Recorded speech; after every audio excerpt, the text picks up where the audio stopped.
Hello everyone, welcome back to my another mini blog. So guys, গিয়েছিলাম কিছুদিন আগে ঘুরতে। সো সেই ব্লগটা তোমার সাথে শেয়ার করছি। আর নেক্সট পার্টে দেখতে পাবে কোথায় গিয়েছিলাম।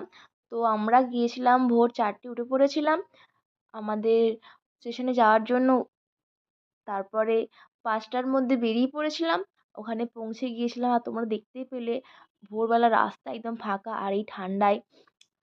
সো ওখানে যাওয়ার পর বজবাস থেকে চলে গিয়েছিলাম শিয়ালদা। আর ওখান থেকে চলে গিয়েছিলাম হাওড়া। ওখান থেকে আমাদের মেন এক্সপ্রেস ছিল। সো এক্সপ্রেস করে পৌঁছে গিয়েছিলাম কিছুক্ষণ পর আমাদের মেন ডেস্টিনেশনে।